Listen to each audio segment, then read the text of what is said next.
sekolah kita akan kedatangan internet. Dengan internet, kita bisa tahu apa saja. Kirim surat, dan lain-lain. Internet. Internet itu pasti gede banget. Internet mau datang ke sekolah. Pakai sendal ya nak, biar nggak kesetrum. Kata Pak Guru, internet bisa dipakai untuk kirim surat. Kayak Pak Pos ya. Kalau gitu, internet tahu rumah Siwati. Saya mau ketemu David Beckham sama internet. Hoi Din, internet bisa dipakai untuk lihat-lihat jenis tanaman. Hebat, Pokoknya internet bisa tahu semuanya. Kalau gitu, motor Bang Udin yang hilang bisa cari di internet. Wah, hebat. Kalah dong ke Somet.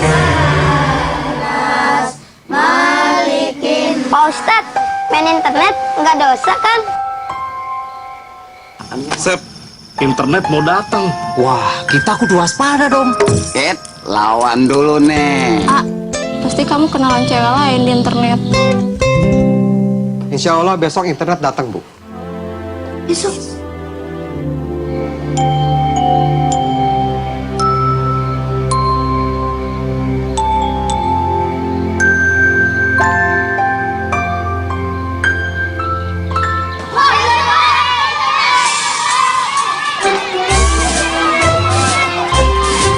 Jadi dengan internet, kita bisa cari informasi apapun yang kita inginkan dengan cepat dan mudah.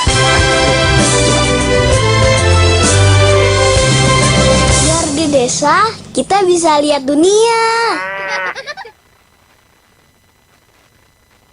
Oke, boleh tepuk tangan dulu dong buat adik-adik dimanapun berada, Bapak Ibu gurunya biar lebih semangat ya. Nah, hari ini tentu barengan sama aku Kak Glenn, boleh manggil aku Kak Glenn deh ya. Karena sebenarnya kita beda dikit banget umurnya. Sama Bapak Ibu gurunya mungkin. Hari ini ya barengan sama kakak-kakak yang lain, adik-adik diajar diberikan informasi yang lebih luas lagi soal pintar berinternet. Nah mungkin tadi adik-adik kan udah nonton tuh videonya. Nah ya itu adalah video persembahan dari Telkom. Nah tentunya buat adik-adik ya hari ini kita akan ada dalam acara sosialisasi teknologi informasi dan komunikasi secara daring online pintar berinternet. Banyak sekali hal yang nanti adik-adik, bapak dan ibu guru yang mungkin ada orang tuanya di rumah ini harus menyimak dengan lengkap bagaimana kita bisa mengelola internet yang ada di rumah. Yang mungkin adik-adik nih setiap hari kan belajar sekarang lewat online. Nah bagaimana kuota yang didapatkan, kuota yang dipunya dimaksimalkan untuk belajar. Nah berbicara soal belajar melalui daring internet ini kita kan kurang lebih sudah hampir menginjak di bulan 8. Jadi pasti sudah bukan hal yang asing lagi buat adik-adik. Tapi ini di sini kakak Glenn pengen informasiin karena nanti kan akan terhubung dengan berbagai macam sekolah dasar dari Tangerang dan juga Bogor. Nah ternyata adik-adik ini merupakan siswa-siswi SD yang nanti akan menerima bantuan kuota internet dari Direktur Pengembangan Pita Lebar, Direktorat Jenderal Penyelenggaraan Pos dan Informatika, Kementerian Komunikasi dan Informatika Republik Indonesia. Ada yang tahu nggak Kementerian Komunikasi dan Informatika Republik Indonesia itu apa? Tahu nggak? Nah ini yang sering memberikan informasi soal komunikasi yang mungkin adik-adik sudah nonton di berita. Nah Kak Glenn pengen absen dulu untuk sekolah-sekolah dasar yang ada di Tangerang baru ke Bogor. Jadi kalau misalkan adik-adik dengar nama sekolahnya boleh adik-adik mau teriak, boleh mau sukacita, boleh mau tepuk tangan, boleh tandanya adik-adik semangat untuk ikutan acara hari ini. Yang pertama nih coba Kak Glenn pengen dengar tepuk tangannya dari SDN Blimbing 2 Tangerang. Wah, ya, tuh. Oh, ada yang wah. Semangat banget ya. Kemudian ada SDN Mekarwangi. Wah, terima kasih udah bergabung ya. Kemudian ada SDN Jatimulya 2. Nah, semangat. Kemudian juga ada SDN Serdang Wetan. Wah, ya. Kemudian ada SDN Gudang, tepuk tangannya juga boleh untuk SDN Gudang. Kemudian ada SDN Anamui Tangerang. Wah, tadi aku udah sempat cerita nih SDN Anamui ini di mana, aku udah dikasih tahu letaknya. Kemudian ada SDN Kian Santang Jaya. Wah, tepuk tangan juga ya. Itulah sekolah-sekolah dasar yang di daerah Tangerang. Kemudian Kak Glenn pengen ngajak yang dari Tangerang nih berkenalan sama teman-temannya yang dari SDN di daerah Bogor. Nah, ini ada SDN Babakan Dramaga 04. Kemudian Kak Glenn lihat intip contekannya dulu. Ada dari SDN Ranca Bungur 03. Wah, terima kasih. Ada SDN Ciherang 02. Ciherang berarti airnya bening, ya kan? Bener ya? Kemudian ada SDN Situletik. Wah, oke. Kemudian ada SDN Neglasari 04. Terima kasih. Ada SDN Carangpulang 02. Wah, Carangpulang berarti apa nih artinya ya? Carangpulang, kagak tahu jarang pulang. SDN Carangpulang 02. Kemudian ada SDN Jampang 04. Waduh, Jampang berarti terkenal dengan pencak silatnya nih ya, hebat-hebat di sana. Kemudian ada SDN Pasir Gaok 03. Nah, itu adalah SDN dari daerah Bogor. Boleh kasih tepuk tangan dulu untuk SD yang dari Tangerang dan juga Bogor ya. Hari ini adik-adik dikumpulkan yang mungkin sudah didampingi oleh bapak ibu gurunya atau mungkin ada ayah ibunya juga mendampingi. Ini juga perlu dapat wawasan yang seru hari ini. Karena nanti kita juga akan menekankan sambutan, sekaligus saya memberikan salam hormat tentu untuk Bapak Marvel P. Situmorang selaku pelaksana tugas Direktur Pengembangan Pita Lebar, Direktorat Jenderal Penyelenggaraan Pos dan Informatika. Terima kasih Pak sudah bergabung. Nanti juga ada Pak Jahana Baban, terima kasih sudah bergabung. Nah, sekali lagi nih, tadi kan sudah nonton videonya ya yang sudah disaksikan di awal-awal sebelum Kak Glenn buka. Tadi ada yang penasaran nggak sama wajah Kak Glenn? Pas tadi kan Kak Glenn udah sempat informasi untuk siap-siap. Udah ada yang disiapin alat tulisnya? Udah siap ya? Biasa Kak Glenn kalau dulu waktu belajar nyimak sesuatu itu pasti ditulis. Karena apa caranya? Kalau misalkan kita menulis, berarti kita menyimak, jadi gampang cepat masuk ke kepala gitu. Jadi kita bisa nyimpan memori yang banyak. Nah, sama kalau misalkan adik-adik di rumah ya, sama kayak misalkan nonton atau belajar dari internet, kalau misalkan pengen cepat keterima, ditonton videonya, dicatat ya hal-hal yang penting, nanti akan tersimpan di memori. Nanti ketika kita mau pakai lagi suatu saat nanti akan callback lagi, dia akan terhubung lagi dengan memori-memori yang udah kita pelajari. Kemudian nih pintar berinternet, mungkin adik-adik kan udah sering pakai handphonenya, biasanya untuk nonton apa? Nonton video, film, YouTube kayak gitu ya, atau mungkin dapat informasi dari papa gurunya untuk bisa dicari. Nah, kadang-kadang nih sekarang ada video sumbernya banyak gitu.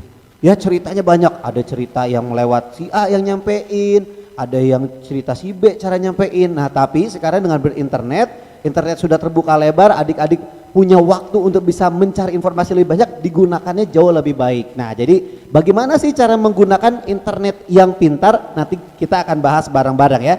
Tapi sebelumnya nih, Kak Glenn pengen ngajak adik-adik yang ada di sekolah mungkin ya, atau mungkin sekolah versi rumah. Nah dimanapun adik-adik berada, kita akan mendengarkan dulu sambutan. Ini akan disampaikan oleh Bapak Marvel P. Situmorang selaku pelaksana tugas Direktur Pengembangan Pita Lebar, Direktorat Jenderal Penyelenggaraan Pos dan Informatika. Kita dengarkan bareng-bareng yuk. Silakan Pak Marvel. Baik, terima kasih Kak Glenn. Selamat pagi adik-adik peserta seminar ya. Kalau online istilahnya webinar. Dari SD di Tangerang dan di Bogor. Assalamualaikum warahmatullahi wabarakatuh. Salam sejahtera buat kita semua. Terima kasih juga ini buat narasumber Pak Jaha dan Bu Guru nanti yang memberikan pengalaman ataupun sharing tentang materi-materi bagaimana menggunakan internet dengan baik. Adik-adik, kita mengetahui bahwasannya memang di situasi pandemi COVID ini ada perubahan yang sangat signifikan dari cara-cara kita belajar, dari cara-cara kita berinteraksi dengan Bu Guru yang selama ini mungkin bisa secara langsung punya kebiasaan setiap pagi datang ke sekolah. Ketika ada pandemi ini ada perubahan yang yang mungkin sulit juga bagi adik-adik, bagi Bapak Ibu Guru dalam proses belajar mengajar. Nah, kita Kementerian Kominfo mencoba mengurangin kesulitan-kesulitan itu yang kita identifikasi ada banyak sebenarnya. Pertama mungkin ada wilayah-wilayah di mana memang jaringan internetnya ada yang belum memadai, ada yang sudah memadai. Kalau saya yakin dan percaya nih tempat-tempatnya adik-adik di Bogor ya maupun di Tangerang, jaringan internetnya sudah memadai lah. Ini ditandain dengan adik-adik bisa hadir di acara seminar pagi hari ini. Nah, di sisi lain ada kendala juga sekalipun internetnya ada, jaringannya ada, sinyalnya ada, ternyata ada kesulitan-kesulitan juga bagi Bapak Ibu guru maupun adik-adik untuk mengakses jaringan internet, yaitu apa yang disebut dengan kuota internet. Nah, dari keprihatinan ini kita Kementerian Kominfo mencoba membantu sebagian ya dari kesulitan-kesulitan itu untuk membantu adik-adik untuk memberikan kuota sehingga adik-adik bisa dengan kuota yang ada dipergunakan sebaik-baiknya untuk mengakses internet. Apakah yang diakses itu untuk interaksi dengan pelajaran-pelajaran atau bahan-bahan ajar yang diberikan oleh guru, ataupun mengakses situs-situs yang untuk menyelesaikan tugas-tugas yang diberikan oleh guru-guru.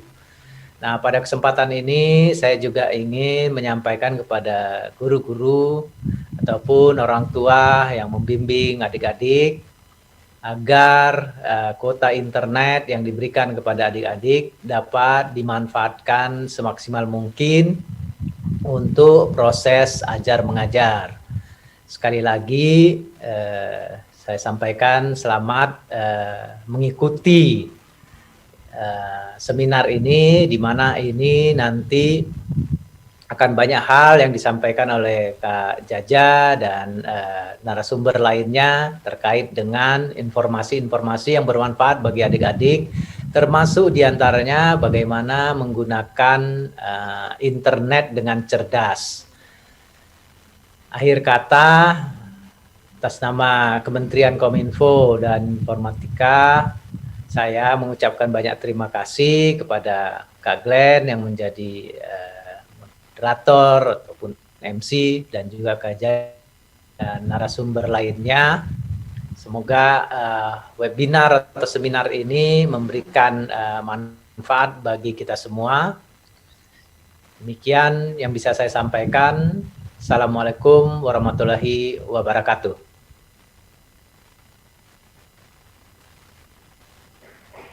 Waalaikumsalam warahmatullahi wabarakatuh. Pak Marvel Situmorang, terima kasih banyak Pak atas informasinya dan sudah menyapa adik-adik dari Tangerang, dari Bogor ya.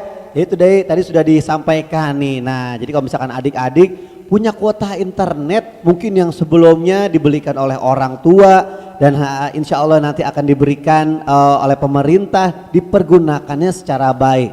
Ya kalau misalkan adik-adik mendapatkan ilmu yang wawasan-wawasan silakan, tapi jangan dari satu sumber, karena kalau misalkan internet ini kan informasi terbuka lebar. Adik-adik bisa mengakses informasi-informasi mungkin dari Amerika, dari Inggris, dari negara-negara yang lain, bahkan dari Sabang sampai Merauke itu adik-adik bisa tahu. Nah caranya jangan satu sumber, harus cari informasi-informasi lainnya biar infonya itu dengan valid. Jadi ketika adik-adik memberitahukannya kepada teman-temannya, keluarga yang menjadi sebuah pelajaran, itu lebih kuat lagi materinya. Makanya pintar berinternet dengan menggunakan kuotanya sebijak mungkin. Nah selanjutnya Kak Glenn akan mulai mengajak adik-adik mendengar paparan dari Pak Jahana Baban. Pak Jahana Baban ini sekarang nggak ada di sebelah Kak Glenn, tapi Pak Jahana Baban ini lagi ada di kota lain. Tapi karena adanya internet, jadi kita bisa ngobrol. Nah Pak Jahana Baban ini sudah mendapatkan gelar Master in Educational Media and Technology dari Boston University, kemudian S1 Administrasi Niaga dari FISIP Universitas Indonesia, kemudian juga beasiswanya dapatnya banyak banget. Siapa di sini adik-adik yang pengen dapat beasiswa sampai dengan kuliah? Nah ini mungkin boleh mengikuti jejaknya Pak Jaha, belajar dengan rajin ya. Kemudian juga pernah mendapatkan penghargaan dari Google itu senilai 20.000 US dollar. Wah, banyak banget ya. Ini tapi uangnya sama Pak Jaha digunakan untuk penelitian. Nah, penelitiannya pengembangan penggunaan Google SketchUp dalam pembelajaran tuh. Jadi kalau misalkan kita dapat beasiswa digunakannya dapat untuk belajar lagi ya. Kemudian juga bersertifikat coach internasional dan sebagai konsultan untuk sekolah-sekolah unggulan. Jadi hari ini nih Pak Jaha kebetulan memiliki waktu untuk bisa memberikan paparan-paparan yang seru untuk adik-adik dan Bapak Ibu guru, boleh disimak. Sudah siap semuanya? Disiapkan lagi alat tulisnya dan sekarang kita akan mulai tersambung dengan Pak Jaha Nababan. Silakan Pak Jaha. Baik. Ya, bismillahirrahmanirrahim. Assalamualaikum warahmatullahi wabarakatuh. Terima kasih atas kesempatannya Kak Glenn. Salam sejahtera buat kita semua. Pertama saya ingin mengucapkan selamat kepada adik-adik yang baru saja mendapatkan kuota bantuan dari pemerintah, khususnya dari Kementerian Kominfo. Hal ini menunjukkan bahwa pemerintah itu peduli sekali dengan adik-adik dalam rangka memastikan proses belajar mengajarnya berjalan meskipun saat ini sedang kendala adanya pandemi dari COVID. Saat ini saya berada di mungkin desanya Pak Marvel Situmorang, yaitu saya berada di Danau Toba. Kalau mungkin kita lihat di belakang saya ada Danau Toba, indah sekali. Ya, itu di sini saya sedang melaksanakan penelitian untuk membuat sebuah games edukasi berbasis cerita Raja Sisingamangaraja ke-12. Konon kabarnya, bukan konon kabarnya, ini fakta sejarah bahwa Raja Sisingamangaraja ke-12 ini permaisurinya bermarga Sitomor. Jadi ada kemungkinan Pak Marvel ini adalah salah satu keturunan dari permaisuri tersebut. Selamat nih Pak, ternyata Bapak punya akar kuat di dalam sejarah kita. Nah, next slide. Itu tadi saya udah dikenalkan ya, alhamdulillah saya dapat rezeki lah untuk dapat beasiswa sedemikian banyak. Tapi sesungguhnya di samping berdoa untuk beasiswa seperti itu, dia juga perlu berusaha gitu ya, banyak belajar, banyak untuk menggali diri gitu ya, supaya bisa dapat siswa seperti saya. Dan saya mau nanyain bahwa dulu tahun 2000 saya sudah bikin aplikasi pembelajaran e-learning seperti yang sekarang terkenal kayak Ruang Guru atau Sekolahmu. Nah, aplikasi ini sayangnya waktu nggak berkembang karena internetnya lemot sekali. Kalau sekarang kita bisa di HP, kalau zaman dulu itu harus lewat phone rumah. Akhir teknologinya gagal. Sekarang alhamdulillah sudah, kalau pandemi dulu keluar ribuan ini mungkin sulit sekali buat adik belajar. Sekarang ini sudah dimudahkan dengan internet. Nah, next slide ini yang setelah perkenalan. Iya. Nah, ini ada adik-adik yang pernah menyaksikan teman-temannya gini, ditanya, udah dapat kuota dari pemerintah belum?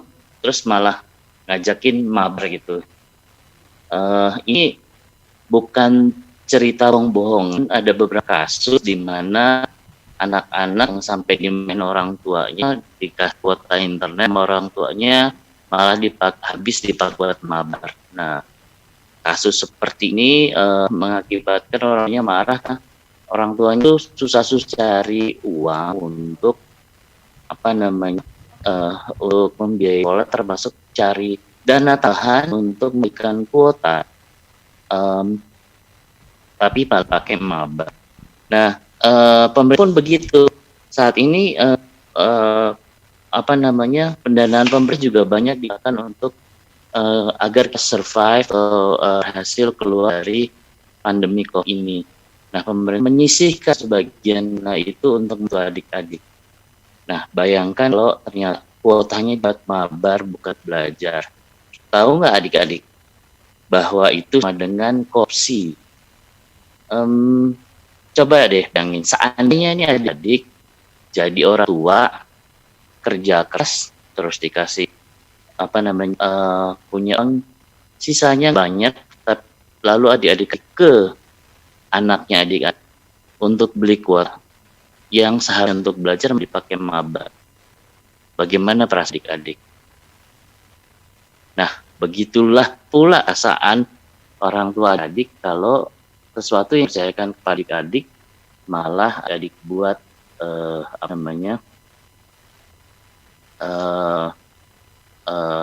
hal-hal yang kurang bermanfaat untuk masa depan.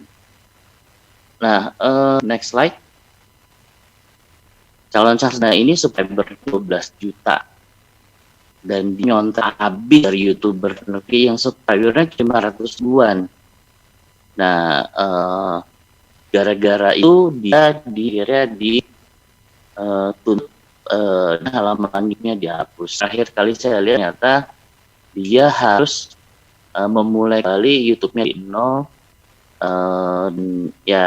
Subscribernya sebanyak dulu lagi karena udah ketahuan nyot gitu ya. Nah, apa yang bisa kita pelajari dari sini? Pertama, hati-hati itu intinya sih hati-hati di internet. Karena zaman sekarang itu nyok itu gampang, membuka seseorang nyok itu juga gampang. Contohnya, kalau misalnya ada pertanyaan dari gurunya, ada yang mikir, copy paste pertanyaan guru di internet, pasti keluar jawabannya. Apalagi ternyata gurunya juga ngambil soalnya dari internet, pasti keluar jawabannya. Nah, ini dua pesan buat Bapak Ibu guru juga. Kalau baiknya jangan menggunakan soal dari internet karena jawabannya yang didapat oleh murid-murid Bapak Ibu guru. Belum Mas, masih yang belumnya. Jadi terus itu kan nyon jawabannya. Nah, karena memeriksa jawaban tadi kan juga gampang di internet Bapak Ibu tinggal masukin jawaban 10 kata aja. Itu langsung keluar nyonteknya dari mana. Kenapa kebiasaan mencontek ini berbahaya? Nanti kalau di sekolah di universitas gitu ya, khususnya lagi di universitas luar negeri. Universitas luar negeri itu nggak ada kata ampun menyontek. Karena mahasiswa yang menyontek itu akan otomatis dikeluarkan. Sebetulnya berita ada seorang mahasiswa terbaik dari Harvard University. Harvard University adalah universitas terbaik di dunia. Jadi ini mahasiswa terbaik dari universitas terbaik yang biasanya lulus dikasih kesempatan untuk pidato wakil angkatannya. Waktu pidato itu menjelang pidato itu diketahui bahwa skripsinya atau tes akhirnya itu lupa mencantumkan bahwa ada satu kalimat dia ambil dari pendapat orang ahli. Nah, ini kebiasaan akademis di tingkat universitas adalah menyon atau seperti tadi yang saya bilang adalah copy paste. Apa yang terjadi? Mahasiswa itu yang harusnya jadi mahasiswa terbaik langsung dicat dan jasanya dicabut. Nah, kebiasaan ini jangan dibiasakan dari sekarang. Gunakan internet untuk benar-benar mencari bahan dan mengolahnya sendiri. Yap. Oke, next.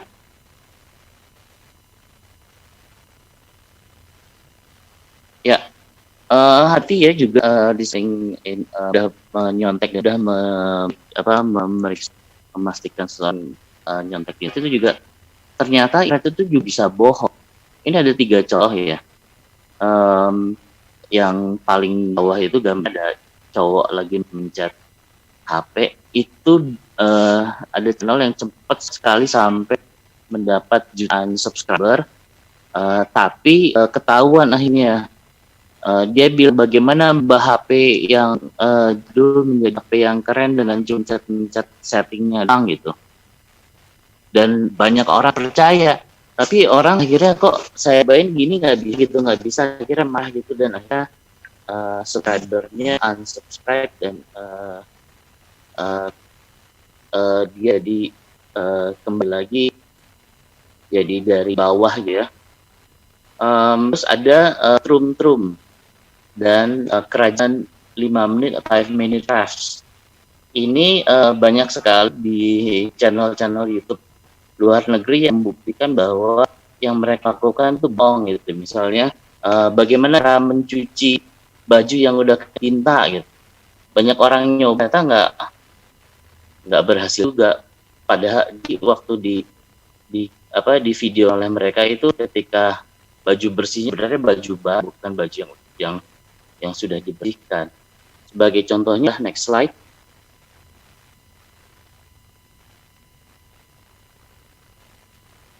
Ya, ini adalah satu YouTuber terkenal di Indonesia, namanya Fit Gadget. Panggilannya sih Gadgetin, Kak.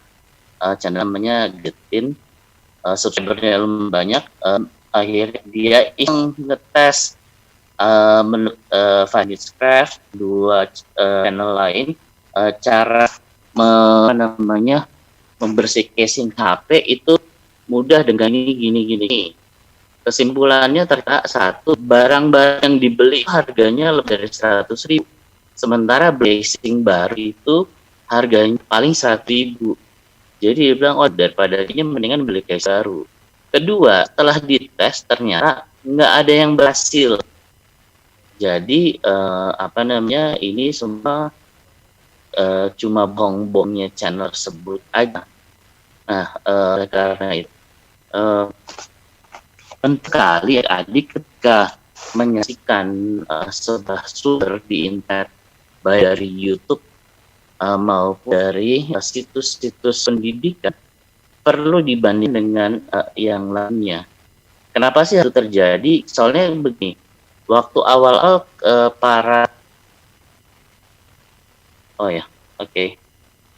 waktu awal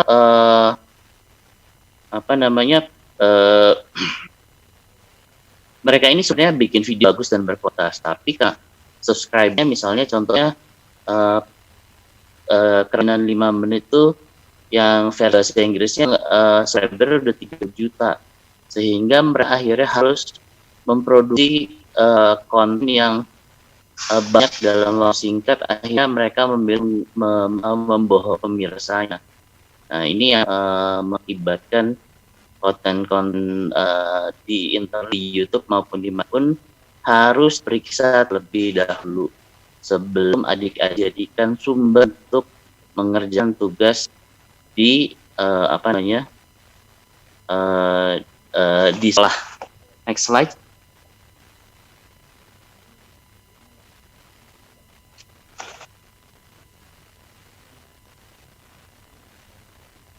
Oke. Ini ada satu contoh, jadi bohongnya seorang YouTuber itu tidak hanya merugikan kita, misalnya tadi udah dicobain, yang dicobainnya lebih mahal daripada langsung beli casing baru, tapi juga ada kasus di Cina di mana seorang YouTuber menunjukkan gimana caranya bikin koper menggunakan kaleng bekas yang terjadi akibatnya adalah salah satu subscribernya itu mengalami luka bakar di 9% badannya dan dituntut untuk membayar kerugian. Jadi samping merugikan secara finansial, secara keuangan, juga merugikan bisa berbuat nyawa. Dan ada lagi kerugian yang lain, yaitu berikan slide berikutnya. Nah, ini kasus di Indonesia.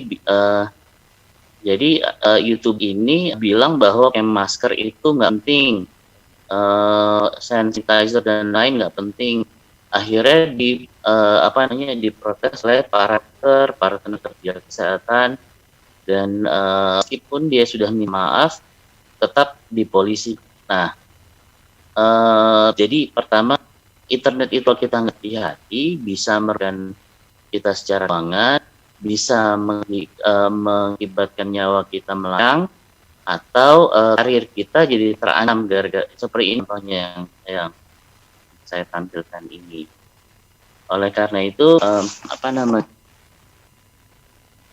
eh, adik-adik itu perlu sekali berhati-hati, jangan sampai menggunakan informasi yang tidak benar, percaya sama hoax gitu ya, hingga akhirnya adik-adik pengen dapat nilai bagus malah jadi bermasalah dengan polisi, bermasalah dengan orang lain dan seterusnya.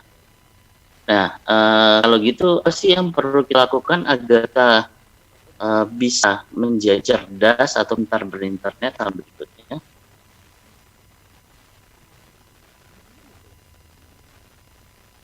Silakan next. Nah, kita harus jadi detektif yang selektif. Contohnya ini pelajaran bahasa Inggris. Saya bukan ingin menunjukkan kelemahan orang ya, tetapi begini, setiap orang punya kelemahan, khususnya dalam pelajaran bahasa Inggris. Tidak semua orang mampu mengungkapkan pembelajaran bahasa Inggris pengucapannya dari bahasa asing. Oleh karena itu ini sebagai contoh yang baik untuk adik-adik selalu mencari sumber lain untuk membandingkannya. Contohnya adalah di channel YouTube ini seorang guru mengutarakan bahwa dalam bahasa Inggrisnya kepala itu yang tulisnya HEAD dibacanya jadi head. Kalau sempat perhatikan dibacanya head, yaitu belakangnya terdengarnya kayak T, padahal belakangnya D. Jadi mestinya dibacanya head gitu ya.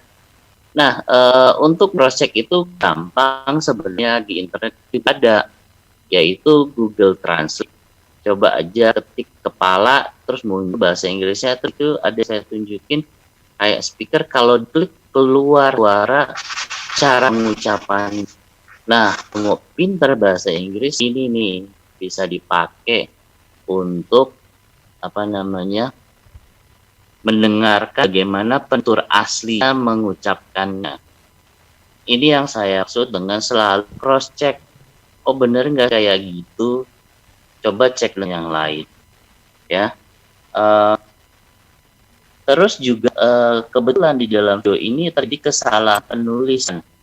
Jadi sebenarnya diucapkan gurunya benar bahwa dari kaki disebut toes. Jari kaki disebut toes, tapi yang ditulis dari kaki sama dengan knee. Knee itu adalah dengkul. Nah, oleh karena itu sekali lagi penting sekali buat adik-adik menjadi detektif yang selektif membandingkan informasi sehingga mana yang lebih baik dan benar yang bisa adik-adik pakai untuk belajar. Next slide. Oke. Singkatnya sebenarnya begini adik-adik, pintar berinternet itu ada 4 resnya, yaitu 4C. Bahasa Inggrisnya collect, connect, create, contribute. Atau bahasa Indonesia kumpulkan, hubungkan, ciptakan, dan sumbangsihkan. Kumpul itu jadi ada informasi dari berbagai tempat, kita harus berusaha mencari informasi yang benar dan terpercaya. Nanti saya akan berikan contoh beberapa situs yang bisa pertanggungjawabkan ya. Tapi yang saya bilang kan mereka bukan satu-satunya. Adik-adik perlu tetap terus menjadi detektif yang selektif, karena namanya manusia bisa juga salah ya. Oleh karena itu kita harus berusaha memberikan informasi untuk mendapatkan yang paling benar. Kedua itu connect, hubungkan antara kebutuhan, kebenaran, dan kebaikan. Pertama, kebutuhan adik-adik butuh buat apa? Seringkali anak-anak berinternet itu ketika berinternet akhirnya melebar, dia nggak butuhin juga dilihat. Ini mengakibatkan habis waktu, habis kuota tentunya. Jadi waktu mau pakai internet itu langsung saya mau belajar bahasa Inggris, khususnya cara pengucapan. Itu ditulis niat tuh, sehingga waktu waktu mengerjakan tugasnya sedang diingat, kita akan fokus pada mencari apa yang kita butuhkan. Kedua, kebenaran itu dicek, ini yang ngomong siapa. Contohnya misalnya begini, kalau bahasa Inggris beberapa channel YouTube tuh ada yang memang dibuat orang Indang bule yang sudah lama di Indonesia, sehingga pronunciasi bagus kalau dibandingkan dengan channel-channel YouTube yang diarahkan oleh orang Indonesia. Masing-masing ada kelebihannya. Kalau untuk yang bule yang udah lama di Indonesia ngajarin bahasa Inggris, itu pengungkapannya pasti lebih benar. Tetapi kalau yang bro yang orang Indonesia yang ngajar bahasa Inggris, biasanya dia lebih tahu bagaimana caranya menjelaskan itu mudah dicerna adik-adik. Nah, inilah yang maksud selalu menjadi detektif yang selektif. Ya, kebaikan. Jadi ingat ya, adik di internet banyak sekali hal yang nggak juga diutarakan. Jadi adik maksud, oh ini baik, ini ayah bunda sih nggak suka, ini Pak Guru pasti nggak suka, Pak Ustadz pasti nggak suka. Nah, kalau udah kayak gitu, nggak usah disin, cari yang kira-kira baik untuk kita semua. Berikutnya create. Misalnya contoh belajar bahasa tadi, saya tahu bahwa orang mengucapnya begini, create itu diproduksi, ditakan. Kalau misal belajar bahasa Inggris, jadi ngomong, ajak orang ngomong, ajak keluar, ajak temen ngomong, atau mungkin bikin makalah, presentasi, penelitian, karya seni, karya teknologi. Mungkin kalau nanti adik udah SMP atau SMA bisa membuat karya teknologi. Bagian berikutnya adalah sumbangsihkan atau berikan pada orang lain. Ini waktu Pak Jam masih kecil, orang tua pada suka bilang begini, waktu kecil, karena saya orang Batak panggilnya Ab ya, jadi Bang, nah kalau kamu udah selesai belajar, kamu udah ngerti, udah pinter, jangan lupa ajarin adikmu ya. Terus saya tanya, kenapa mah gitu?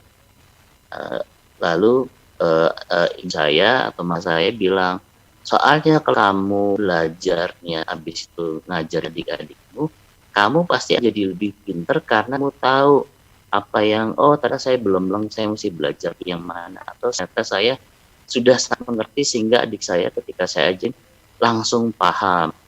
Nah, penting sekali adik-adik setelah belajar itu menyumbangkan pengetahuan pada sekelilingnya, minimum ngajarin teman atau ngajarin adiknya. Percaya deh, ini nasihat orang tua zaman dahulu. Karena ketika tanya sama ibu saya, kok gitu? Iya, nek dulu ngajar mama kayak gitu. Teman saya pun pada umur-umur seperti itu juga banyak yang cerita orang tuanya selalu, kamu ajarin adikmu ya kalau udah pintar. Kalau secara ilmu otaknya itu yang dilakukan oleh orang tua zaman dahulu, yang mana menyarankan anak-anak untuk ngajarin adik-adiknya itu ternyata memang betul dengan mengajari orang lain atau menyumbang apa yang kita sudah paham itu ternyata mampu menumbuhkan sel otak lebih banyak sehingga kita menjadi lebih cerdas. Nah, ada satu fenomena yang sangat menarik di dalam berinternet. Ada sejumlah anak yang namanya ini disebut Instagram, sejumlah anak yang belajar cara menulis indah, ya, cara menulis indah, dan mereka menggunakan itu untuk mencatat tulisannya waktu tulisan itu untuk mencatat pelajaran, dan waktu mencatat pelajarannya di videoin terus di-upload ke YouTube, dan banyak komunitas ini saling dukung, saling memuji, keren, bagus ya, terus belajar banyak dari kamu, seterusnya. Itu namanya Adigram. Adik bisa mencari Adigram di Instagram ataupun bisa cari study di YouTube. Next slide.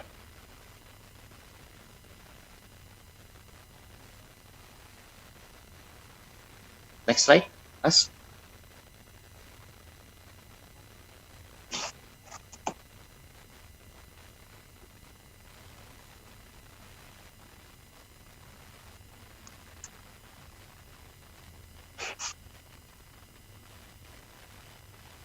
Next slide, Mas.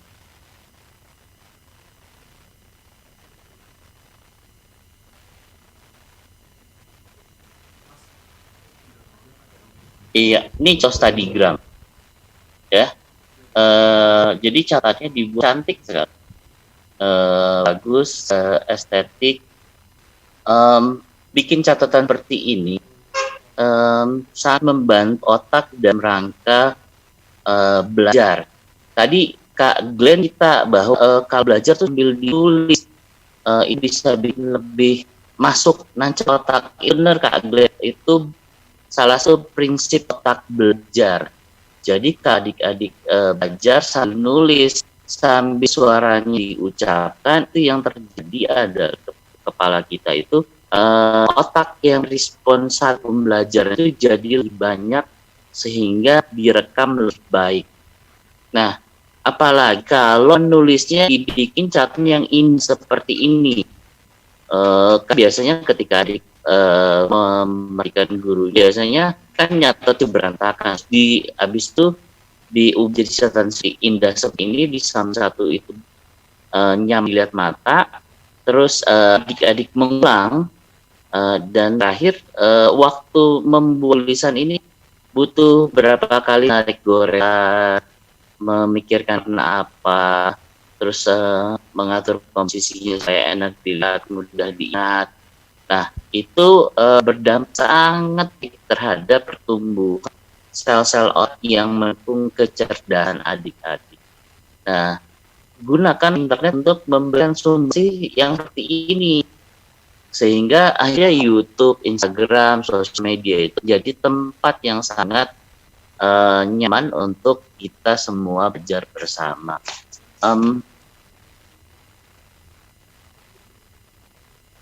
Ya. Berikut next slide.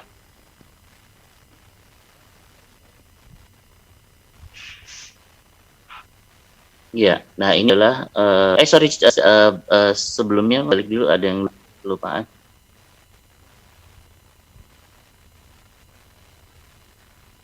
Iya, itu ada satu channel yang di tengah atas itu namanya Ego Studies.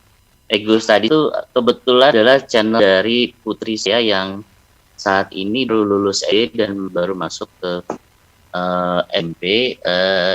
Promosi sedikit, jangan lupa like dan subscribe dari channel YouTube Anaya. Di situ buat adik-adik yang mau mulai belajar membuat catatan yang bagus kayak begini, ada tutorialnya. Oke, next.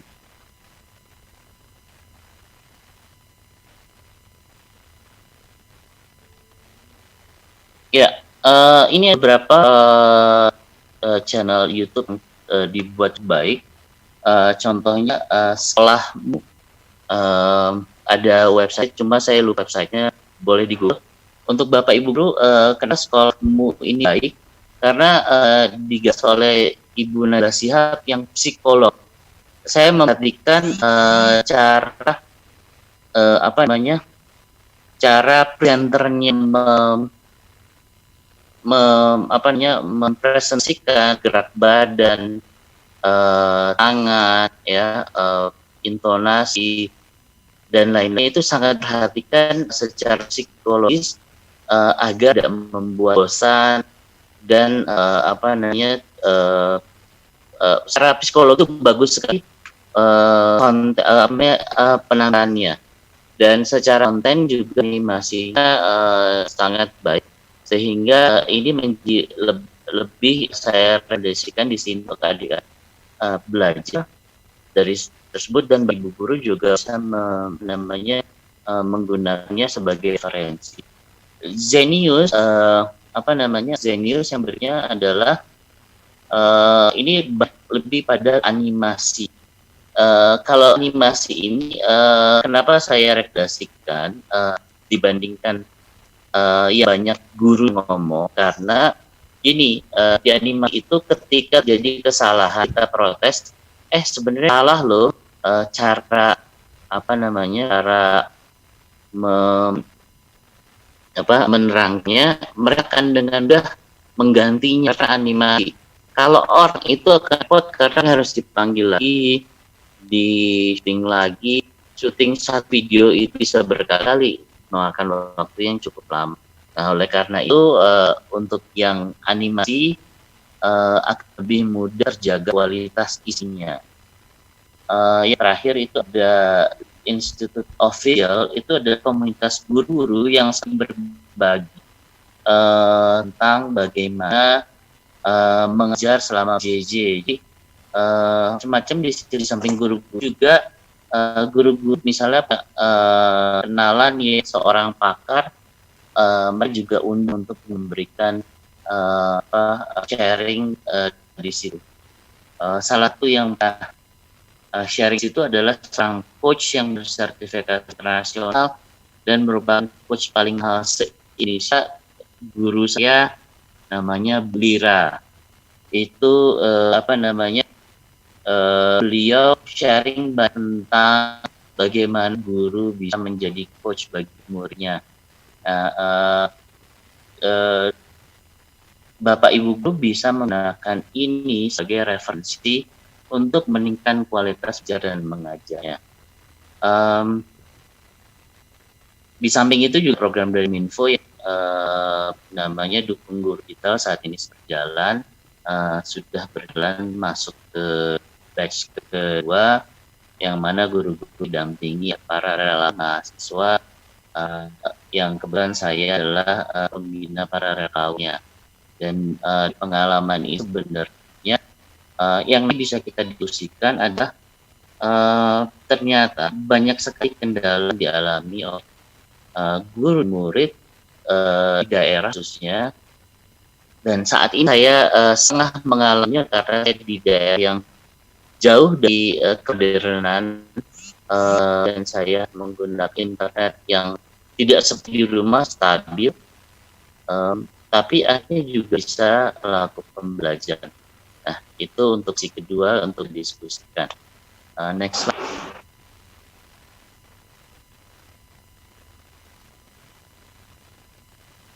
Kesimpulannya apa? Kesimpulannya sebenarnya bagi adik-adik yang saya cintai, internet itu tempat di mana banyak sekali informasi.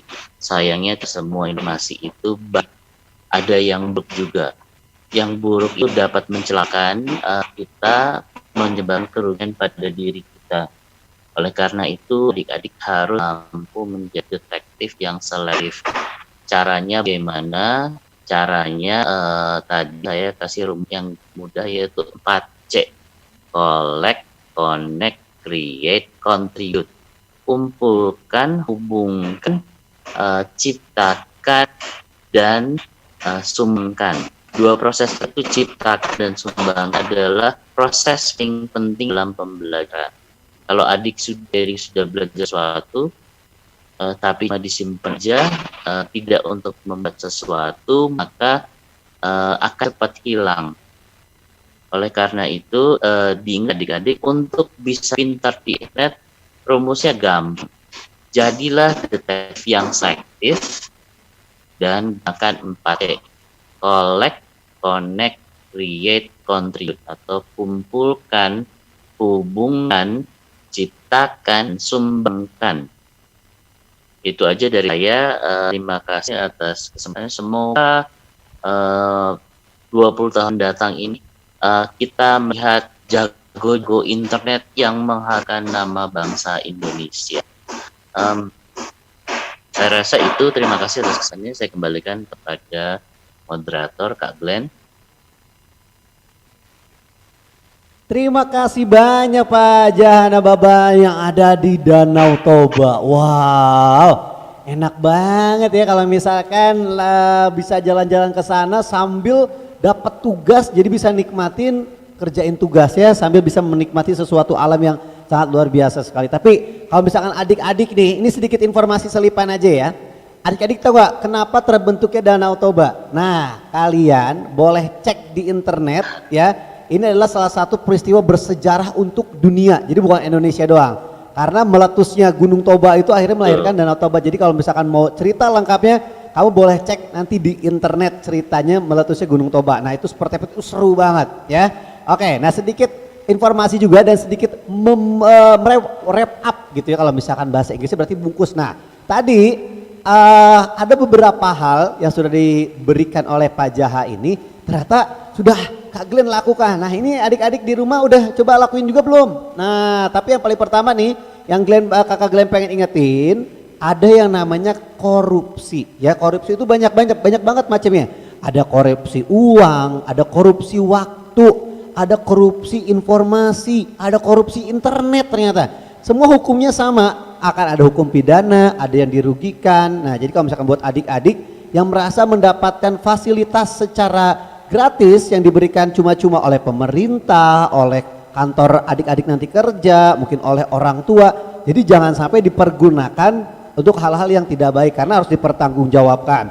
Itu satu. Kemudian tadi Pak Jaha juga bilang soal internet bisa bohong. Kok bisa bohong ya?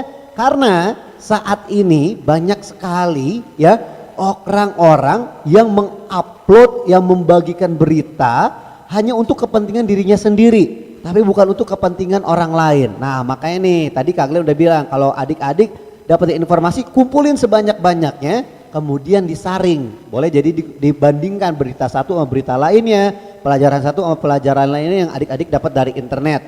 Kemudian juga nih kalau misalkan adik-adik nih merasa dapat tugas dari bapak ibu guru, kemudian adik-adik harus mencari sumbernya dari internet. Nah, misalkan adik-adik lihatnya dari Google, dari situs yang lain-lain, jangan lupa dicantumkan situsnya. Di atasnya suka ada tuh www. Nah, biasanya nama situsnya ada di situ. Atau mungkin adik-adik lihatnya dari YouTube, tinggal tulis aja sumber YouTube. Nah, seperti itu, jadi memberitahu bahwa itu adalah bukan dari adik-adik tapi dapat informasi dari yang lain. Kemudian juga nih, kan di YouTube sekarang sudah banyak ya tutorial, misalkan cara buat masakan, cara buat prakarya, cara buat apa. Nah, itu kan tadi ada proses editing yang adik-adik tidak tahu. Editing itu jadi video-video yang udah dibuat itu dijahit lagi, diedit lagi. Nah, karena proses itu tidak digambarkan, tidak diceritakan pada adik-adik, jadi kadang tadi Pak Jaha sudah informasikan apa yang dibuat ketika kita coba di rumah kok hasilnya beda. Nah, jadi adik-adik silakan kalau misalkan udah dapat informasi tersebut disaring lagi, kalau mau coba boleh. Kemudian kalau misalkan hasil berbeda berarti harus cari sumber lain. Nah, kemudian juga nih adik-adik diajarkan untuk menjadi detektif selektif tuh ya. Jadi detektif selektif ini kalau misalkan dapat informasi apapun coba dicari nih, ini sumbernya udah paling bener apa enggak nih, hasilnya yang disampaikan bener apa enggak nih, jadi harus diperiksa lagi. Terus ada yang tadi belajar bahasa Inggris, ini sama banget sama Kak Glenn. Kak Glenn juga kalau misalkan dapat informasi yang ternyata di telinga kurang, wah aku nggak ngerti nih artinya apa nih, aku coba cari katanya, aku masukin ke Google Translate, aku keluarin voice-nya, jadi dengerin, oh ternyata artinya ini. Atau misalkan nih Kak Glenn mau ketemu orang atau mungkin lagi jalan-jalan kemana, ketemu orang asing, Kak Glenn pengen nyampein sesuatu kata yang ternyata sulit, tapi harus diucapin karena pronunciation-nya itu harus benar. Nah, kayak tadi misalkan head, antara head kepala sama head yang lain itu beda artinya. Jadi tinggal dibunyikan saja di situ untuk metode suaranya, speakernya nanti akan muncul pronunciation-nya dengan jelas di telinga seperti apa. Diulang aja berkali-kali. Kemudian tadi juga ada 4C dari Pak Jahana Baban, collect, connect, create, dan contribute. Jadi silakan kalau misalkan adik-adik nih ingin menjadi YouTuber. Nah, jadi silakan kumpulin banyak-banyaknya. Kemudian adik-adik kumpulin informasinya. Kemudian juga dihubungkan dengan keperluan adik-adik. Kira-kira kalau misalkan adik-adik udah buat prakarya ini tujuannya buat apa ya? Oh, ternyata ingin dilihat, ingin apa yang sudah adik-adik pelajari ingin diketahui orang biar ilmunya tersampaikan. Oke, akhirnya adik-adik bikinlah create, menciptakan sesuatu karya. Nah, udah kayak gitu baru deh dibagikan. Ini sama seperti dalam Kak Glenn belajar, kalau ada yang mau jadi MC juga nggak di rumah?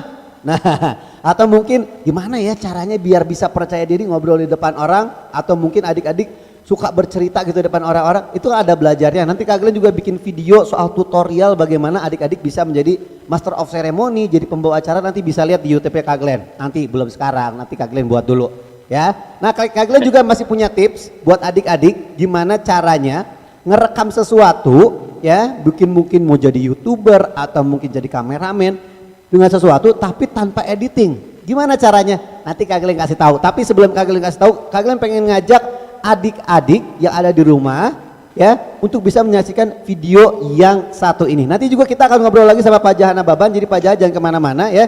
Jadi sekarang kita nonton video berikut ini. Selamat menyaksikan. Assalamualaikum warahmatullahi wabarakatuh. Bagaimana kabar teman-teman kelas 5 hari ini? Semoga selalu dalam keadaan sehat ya. Amin ya robbal alamin. Baik teman-teman, pada video kali ini bertemu dengan Miss Nurul. Di sini Miss akan memberikan video tutorial bagaimana cara membuat rangka tubuh manusia. Bagaimana caranya? Dan apa saja alat dan bahannya? Ini dia. Oke, siapkan solasi, pembolong kertas, benang kasur, gunting, penggaris, pensil, dan kertas Concord. Pertama, lipat kertas menjadi 2 bagian seperti ini ya. Kemudian, cetak gambar tangan kalian.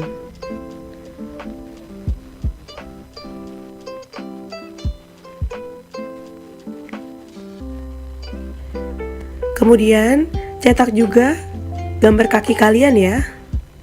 Setelah itu, gunting gambar yang sudah kalian bentuk.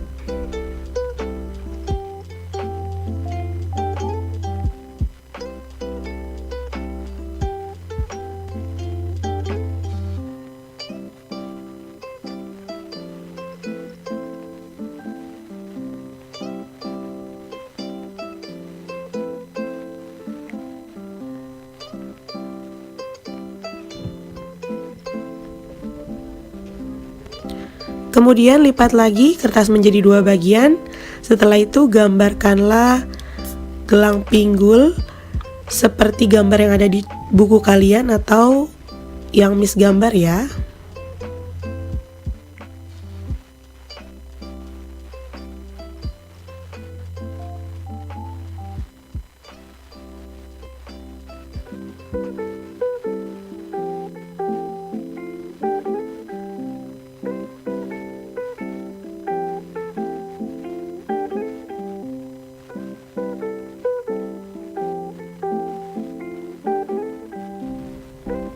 Setelah itu, lipat kembali kertas menjadi 2 bagian, kemudian gambarkan 6 persegi panjang. Untuk lebih rapi, kalian bisa gunakan penggaris ya. Setelah itu, gunting gambar yang sudah kalian bentuk. Ingat, menggunakan gunting harus hati-hati ya.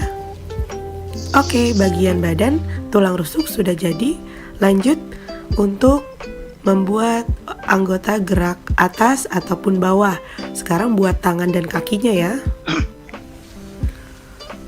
Untuk bagian tangan kita potong sedikit ya, sekitar 5 cm. Jadi bagian tangan lebih pendek daripada bagian kaki.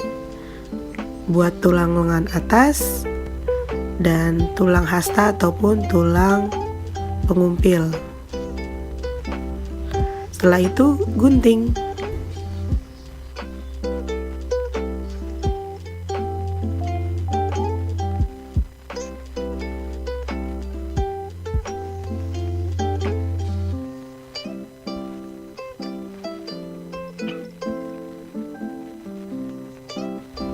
Siapkan kertas lagi dan gambar bagian kepala. Gambar dengan 2 mata, 1 mulut dan 1 hidung. Kemudian gunting gambar yang sudah kalian bentuk.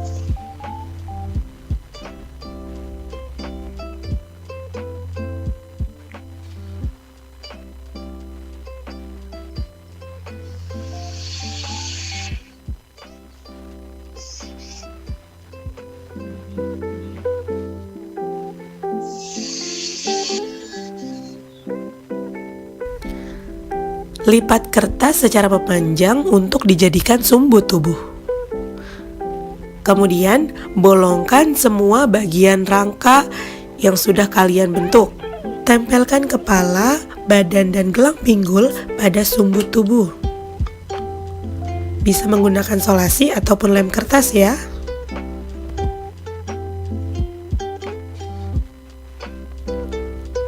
Kemudian gabungkan guntingan gambar tulang yang telah kalian buat dengan menggunakan benang kasur hingga membentuk rangka manusia secara utuh.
Oke, begitulah tadi cara membuat rangka tubuh manusia.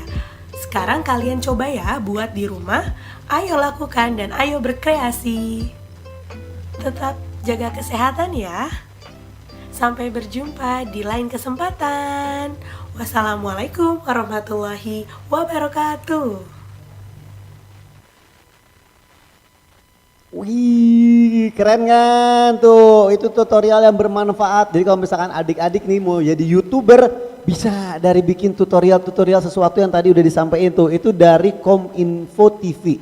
Jadi banyak banget sebenarnya prakarya-prakarya yang bisa dibuat. Kira-kira adik-adik di rumah udah melakukan karya-karya apa yang sudah dibuat tapi lupa didokumentasikan. Nah, tadi kan Pak Jau udah bilang tuh kalau misalkan udah ada bisa dibagikan untuk orang lain. Mungkin kalau misalkan ilmu kita bermanfaat orang lain kan jadi amal jariah buat adik-adik. Jadi mau siapapun yang nonton nanti adik-adik bakal terus dapat pahala. Amin ya robbal alamin ya. Nah, jadi Kominfo TV. Nah, jadi Kementerian Komunikasi dan Informatika Republik Indonesia TV tuh. Jadi bisa dicari di situ ya. Nah, di sebelah Kak Glenn udah ada itu siapa ya kira-kira ya. Tapi kalau misalkan buat dari SDN Anamui udah tahu dong ini siapa. Wey, ada Pak Adi. Pak Adi, apa kabar Pak? Alhamdulillah baik Kak Glenn. Nah, Pak Adi ini adalah salah satu guru yang mengajar di kelas berapa Pak? Untuk tahun ajaran ini saya diamanatkan untuk pegang kelas 5. Sebelumnya? Kelas 2, sebelumnya lagi olahraga. Waduh, jadi udah kemana-mana pelajarannya ya? Iya. Nah, berarti kalau misalkan di masa pandemi ini Pak Adi mengajar kelas 2 atau sempat mengajar kelas 5? Pandemi awal semester 2 kemarin pegang kelas 2. Oke, kelas 2. Baru setelah ajaran baru pegang kelas 5. Pegang kelas 5. Ajaran baru tuh mulai dari tahun bulan apa sih? Agustus ya? Juli kemarin. Oh, Juli, Agustus, September, lumayan udah 3 bulan. Nah, Pak Adi, ini kan mungkin ada adik-adik dari sekolah lain. Betul. Dan kebetulan juga ada Bapak Ibu guru yang sedang menyaksikan nih. Ya, insya Allah juga ini akan ditonton oleh Pak Menteri nanti ya, amin. Nah, ini mungkin kan pemerintah alhamdulillah akhirnya bisa ngasih kuota gratis untuk adik-adik yang terpilih dengan sekolah-sekolah sebelumnya. Tapi sebenarnya kendala yang sempat dialami oleh Pak Adi sendiri, kemudian murid-murid dan orang tua yang sempat berkeluh kesah ke Pak Adi itu apa aja sih semenjak pembelajaran daring ini? Oke, untuk kendala sendiri kalau misalkan di sekolah sendiri di Anamui khususnya itu jaringan yang memang susah sekali. Jaringan susah? Karena tidak semua provider itu jaringannya stabil. Jadi sering hilang timbul lah.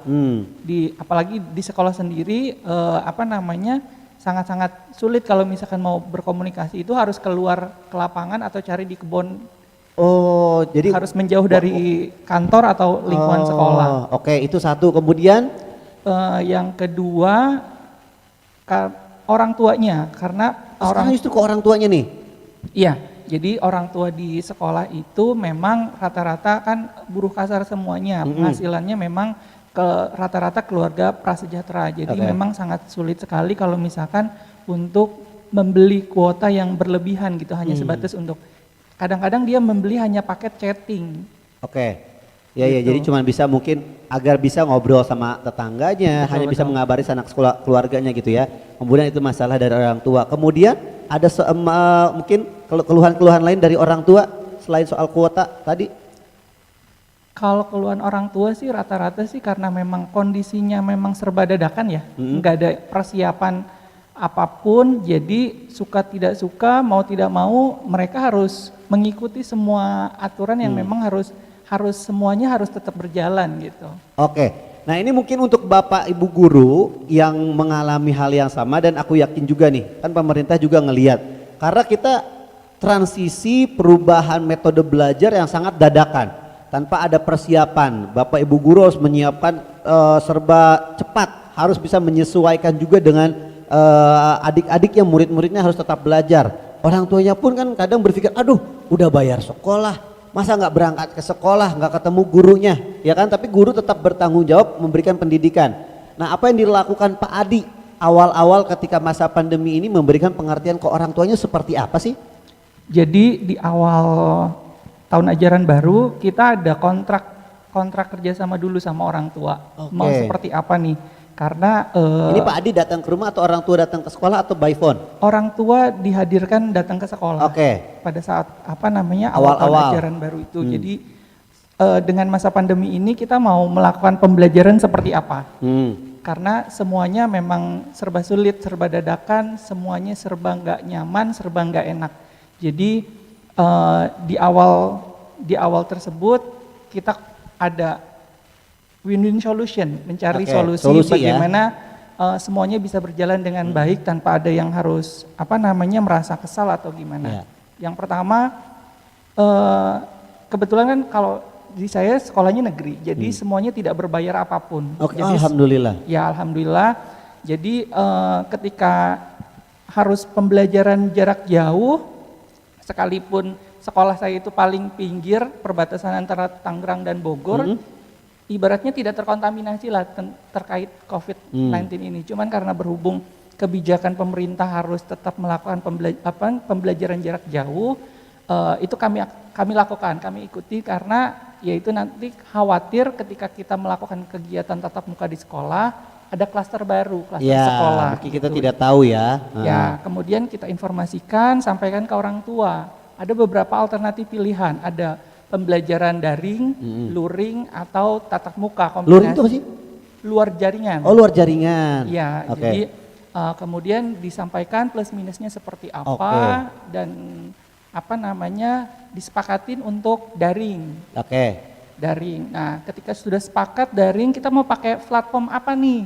Sebelumnya saya pun ya karena baru, hal yang baru bagi saya pun mempelajari terlebih dahulu sebelum saya share ke orang tua, saya pelajari dulu seperti apa.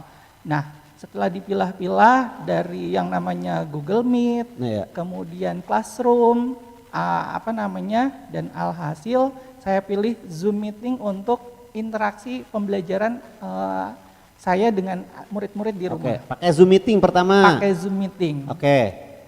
Berjalan 2 pekan. Awal-awal Zoom Meeting itu ribut lah, biasa orang tua. Nggak ngerti lah, inilah gimana caranya segala macam, kan harus memasukkan paspor. Iya betul. Meeting ID segala macamnya.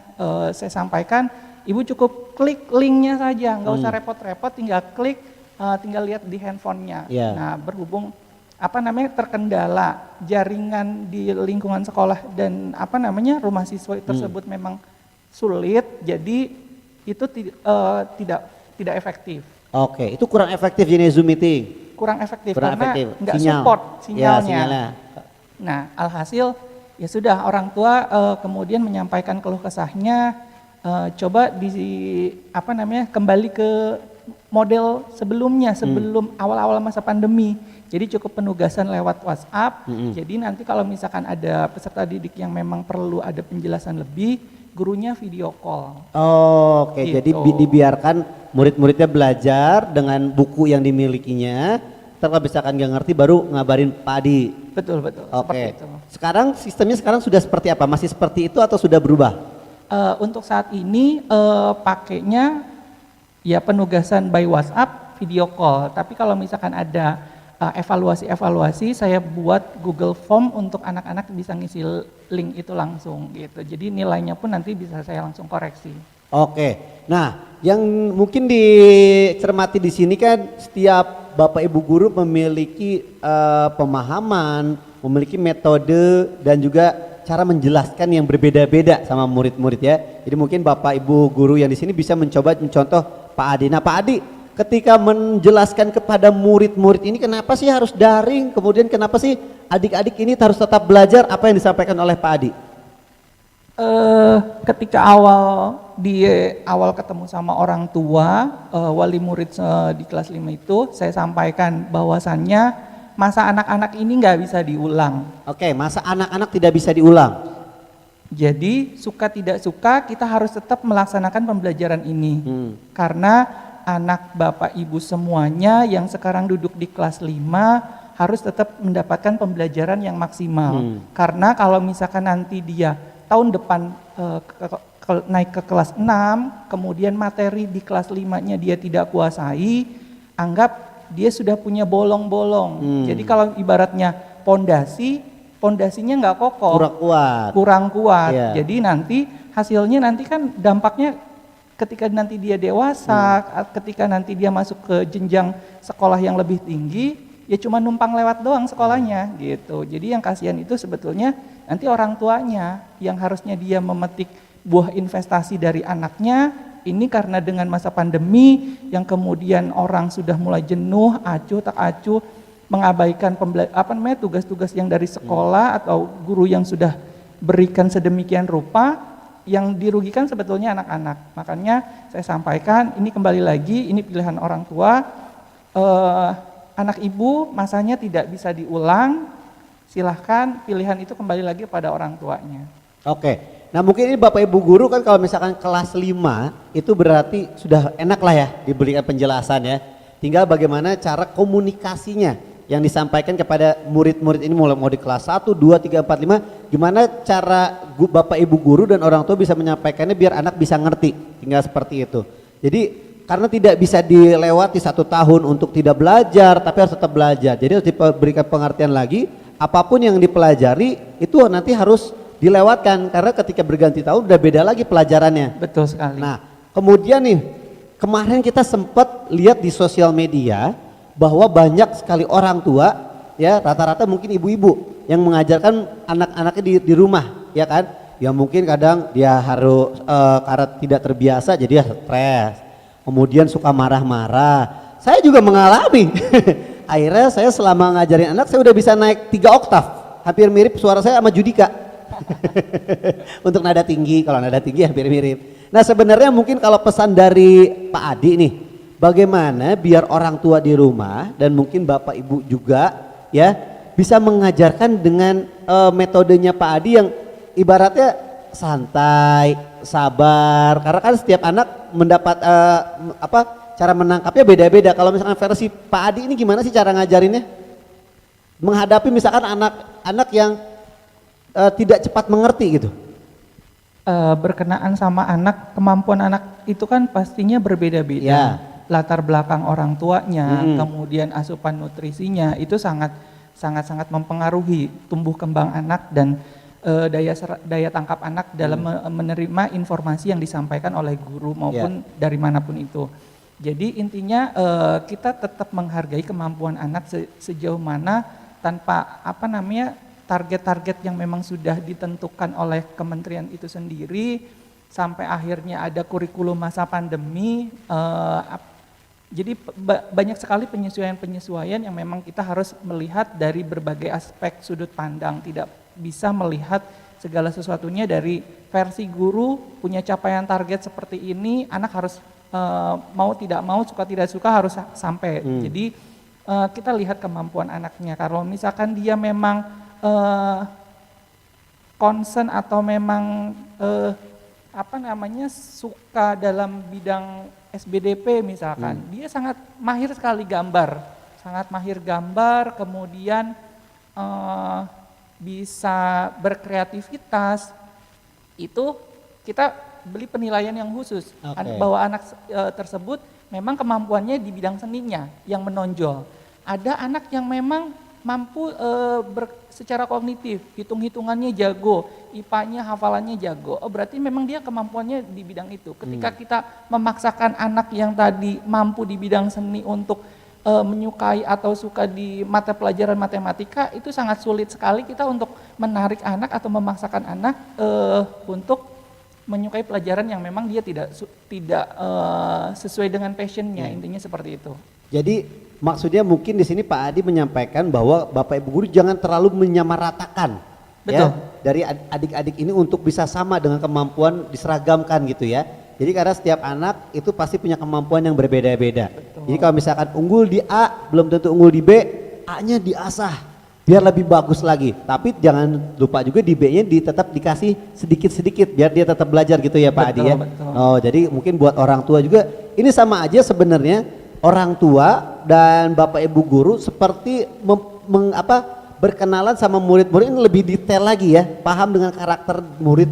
Jadi Pak Adi mungkin menghafalkannya gini, yang satu oh ternyata dia sukanya A, yang satu lagi sukanya B. Jadi Pak Adi memberikan metode belajarnya disesuaikan dengan karakternya dari masing-masing tersebut ya. Betul. Tuh kan, jadi lebih perhatiannya tuh lebih dalam gitu.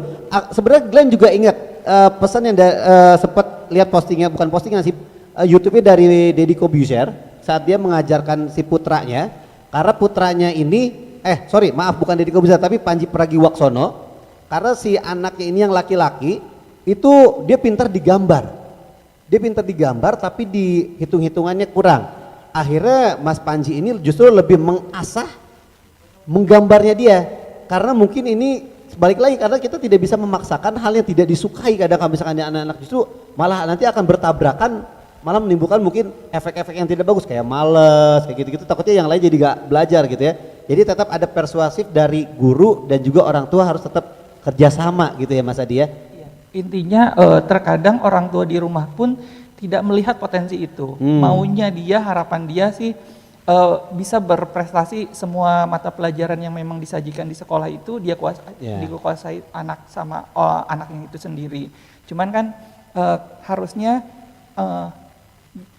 kita sebagai pendidik mampu melihat potensi anak itu. Jadi pengembangannya akan jauh lebih maksimal jika kita sudah bisa mendeteksi kemampuan anak itu sejak dini. Kalau misalkan memang anaknya passionnya di seni, ya sudah kembangkan di seninya. Karena kalau misalkan dia sudah menyukai sebuah pelajaran, itu akan jauh lebih maksimal nanti pencapaiannya, tanpa harus dia belok dulu ke kanan atau ke kiri. Jadi tetap on the track, dia tujuannya, goalsnya kemana. Tinggal nanti dikembangkan nanti kalau misalkan dewasanya nanti, kalau misalkan kamu suka pelajaran ini, pilihannya optionnya ini gitu. Oke, jadi lebih diarahkan dan difokuskan. Betul. Nah, aku ini ingin berasa seperti adik-adik yang lagi nonton nih dari SD daerah Tangerang juga ada Bogor. Pernah nggak ada yang ngomong sama Pak Adi, Pak, kapan kita ke sekolah lagi Pak? Gitu, ada nggak? Untuk nanya kapan ke sekolah lagi, ya setiap pengambilan buku tema, kan karena setiap bulan itu ganti tema. Oh, tetap dia ke sekolah ya? Ke sekolah untuk ngambil buku. Oke. Maksudnya ada nggak ya, misalkan lupa pengen kangen gitu, pengen belajar lagi di sekolah gitu, udah ada pernah curhat kayak gitu nggak, ngomong gitu ke Pak Adi? Setiap ini sudah mulai jenuh karena kan memang pengen ke sekolah gitu, karena memang Tangerang sendiri statusnya sudah mulai memerah kembali, malahan sudah mau menghitam kali karena kasus positifnya sudah semakin banyak. Yang tadinya kan kemarin sebetulnya Tangerang sudah mau membuka layanan tatap muka, zonanya sudah kuning tapi tiba-tiba mengoranye kemudian memerah. Jadi sehingga sekolah pun tidak mau ambil resiko untuk membuat klaster baru. Oke. Nah, Pak Adi, ini aku sedikit ingin menyambungkan dengan materi dari Pak Jaha sebelum nanti kita ngobrol sama Pak Jaha nih. Bagaimana mungkin Pak Adi melihat tadi kan materi Pak Jaha nih, proses yang sudah dilakukan Pak Adi untuk adik-adik pintar berinternet, yang sejauh ini mereka menggunakan internet seperti apa sih yang sudah dilakukan Pak Adi dan mungkin belajar bersama? Apakah mungkin sudah sesuai mereka menggunakan internet dengan baik atau mungkin masih harus ada diarahkan oleh sama Pak Adi? Nah, untuk penggunaan internet di lingkungan sekolah sendiri itu memang baru. Membuat grup WhatsApp saja baru 1 tahun ke belakang penggunaannya, karena memang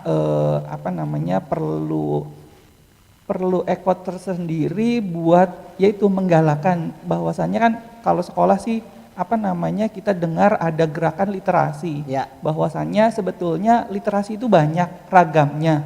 Kalau misalkan yang kita sedang perbincangan ini kan ada bagaimana kita pintar berinternet, berarti bagaimana pemerintah, semua stakeholder bahu-membahu sama-sama ya menggalakkan lagi adanya literasi digital. Jadi tidak hanya sebatas mungkin orang banyak tahunya cuma sebatas literasi baca, tetapi di sini di masa pandemi ini literasi digital ini bagaimana kita mampu menyikapi dan bijak dalam menggunakan fasilitas internet. Jadi pintar berinternet itu harus didasari dengan literasi digital yang baik. Oh benar ya, jadi wawasannya jadi lebih lengkap, jadi seperti itu ya Pak Adi.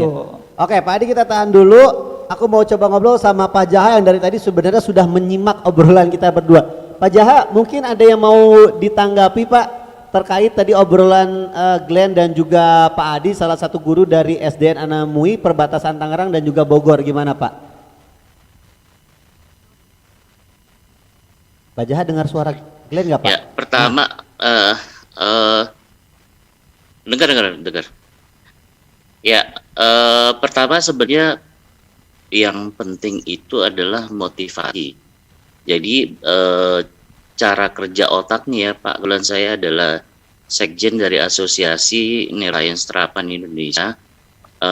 Jadi kami juga melakukan sosialisasi penggunaan yang namanya neuroeducation, bagaimana menerapkan ilmu tentang otak di dalam pendidikan. Salah satu kerja otak itu adalah semua panca indera kita ini berhubungan dengan bagian otak yang namanya limbik. Limbik itu adalah otak yang menentukan suka atau tidak suka. Jadi berdasarkan pengalaman saya sebagai trainer guru selama sudah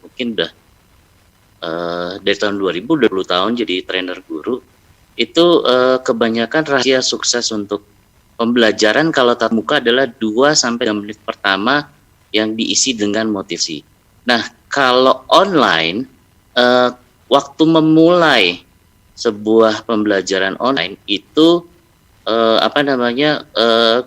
waktunya kemarin berdasarkan pengalaman para relawan mendampingi ibu, itu rata-rata motivasi itu mesti diberikan seminggu pertama dari semester berjalan, Bapak Ibu. Jadi kalau seminggu pertama anak masih belum banyak respon, itu nggak usah khawatir, nggak usah dimarah-marahin, digusrak-gusrak dulu. Banyak aja bercerita tentang motivasi, karena seminggu pertama ini tugas Bapak Ibu adalah mengaktifkan otak limbiknya. Otak limbik itu adalah, tadi saya ungkapkan, otak yang sangat pengaruh terhadap suka atau tidak suka. Oleh karena itu, strategi pertama adalah bagaimana meningkatkan motivasi dengan anak-anak suka saja terlebih dulu, mau menerima keadaan bahwa ini kita belum bisa bertemu secara tatap muka. Itu seminggu pertama. Soalnya kebetulan Pak Adi ini kan guru kelas jadi waktu kelas 4, kelas 3 atau kelas 2 pernah ketemu sama anaknya. Untuk guru yang baru mendapatkan murid di kelas 1 SD, kelas 1 SMP, kelas 1 SMA, advantage atau kelebihan tersebut tidak bisa didapatkan, sehingga memang untuk guru-guru yang memegang kelas 1 ini, kelas 1 SD, SMP, dan SMA, itu perlu sekali mungkin seminggu atau 2 minggu pertama itu hanya mengenali karakter seperti yang Pak Adi bilang dan berusaha membangkitkan motivasi. Itu tips paling utama dalam dalam kita menyikapi situasi seperti ini. Jangan langsung jump in atau lompat kepada teknologinya. Yang penting bagaimana memotivasi. Tadi yang dilakukan sekolahnya Pak Adi cukup baik, melakukan kontrak kerjasama bahwa sebuah pembelajaran ini adalah kerjasama antara orang tua dan murid. Ada pepatah bahasa Afrika, it takes a village to raise a child. Butuh satu kampung untuk membesarkan seorang anak. Itu penting sekali dilakukan karena pengalaman kami mendampingi guru-guru di seluruh Indonesia, teknologi bukan kendala utama dan dapat diselesaikan dengan cara yang tidak pakai teknologi.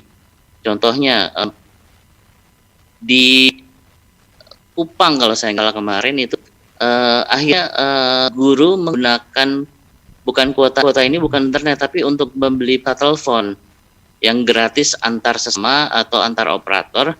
Jadi dia akan nelponin muridnya, bikin conference call, jelasin per kelompok secara secara rutin, terus ngumpulin soal juga nanti dikirim ke rumah atau ke sekolah pakai sambil orang tuanya kerja gitu ya. Jadi ada solusi-solusi yang tidak harus pakai internet tapi pembelajaran bisa berjalan. Ada juga akhirnya yang Zoom-nya cuma seminggu sekali, khusus cuma untuk membahas yang tidak dimengerti. Yang lainnya semuanya dikirim bahannya awal minggu, nanti di awal minggu berikutnya dibahas apa yang belum mengerti. Jadi inti kedua adalah sangat penting adalah kemampuan guru untuk menjadi kreatif berdasarkan situasinya masing-masing. Yang ketiga sebenarnya yang menarik dari cerita tentang tadi ya Kak Glenn dan Pak Adi tentang Panji Pragiwaksono. Kebanyakan orang tua itu berpikir anak saya bakatnya di bidang menggambar. Jadi dilakukan adalah ya udah gambarnya aja yang yang lainnya ditambahin skupnya kalau bisa lanjut ataupun bisa berkembang dengan yang lain. Alhamdulillah. Tapi kalau enggak ya udah aja gambarnya. Sekarang sebenarnya begitu ya perlu ditambahkan dari pemahaman orang tua adalah pembelajaran itu bisa dimulai dari sesuatu yang anak suka. Misalnya anaknya suka gambar, berarti anak ini sangat visual. Maka pembelajaran itu banyak pakai visualisasi. Misalnya dengan animasi-animasi. Jadi ketika ada anak yang ini buat orang tua dan para guru, ketika ada anak yang kelebihannya di satu hal gitu ya, gunakan itu sebagai titik dasar untuk belajar yang lain. Kalau gambar, produksi kemampuannya itu dengan gambar. Kalau anak itu suka menyanyi, suruh menyimpulkan pelajaran biologi dengan bikin nyanyian, dia nyanyiin. Sehingga dengan demikian akhirnya anak-anak itu limbiknya akan terangsang untuk mempelajari lain. Dan secara berangsur dia akan menggunakan cara-cara yang bisa untuk belajar lagi, sehingga Bapak Ibu akhirnya bisa tidak harus terlalu kuat. Oh kalau anak yang di kelas saya ada yang suka gambar, menyanyi, banyak gerak gitu. Jadi saya harus bikin masing-masing. Setelah beberapa periode, biasanya mungkin sekitar setahun, mereka akan menemukan motivasi. Ketika mereka menemukan motivasi untuk belajar, maka yang terjadi adalah Bapak Ibu bisa mulai mengajari mereka dengan cara-cara yang biasa Bapak Ibu lakukan. Jadi kembali lagi yang penting itu adalah motivasi. Pandemi ini betul-betul kita harus mendorong anak untuk bisa motivasi belajar dulu. Terus kedua adalah kreativitas dulu untuk menemukan cara-cara yang mengasihkan buat belajar sehingga anak-anak kembali lagi seperti pertama termotivasi atau tadi yang Kalau sukanya nyanyi ya udah eksplorasi pembelajarannya melalui khusus dia adalah melalui nyanyi, yang suka gambar melalui gambar. Dan yang ketiga, mesti ini kedua adalah kenali karakter seperti tadi bilang, kenali karakter murid gitu. Karena dari situlah kita bisa membangun motivasi atau model yang baik. Dan yang terakhir adalah tidak semua bisa diselesaikan dengan teknologi. Gitu. Itu Kak Glenn dan Pak Adi. Oke, terima kasih banyak ya Pak Jaha ya atas informasinya, dan tadi dapat pembelajaran baru tuh jadinya. Jadi mungkin ini Pak Adi tadi sejemak juga. Jadi mungkin tadi Pak Jaha bilang kalau misalkan Pak Haji Pragiwaksono anaknya suka gambar, berarti metode visual harus bisa diterapkan, jadi pelajaran-pelajaran yang lain diterapkan dengan gambar-gambar, disampaikannya seperti itu jadinya.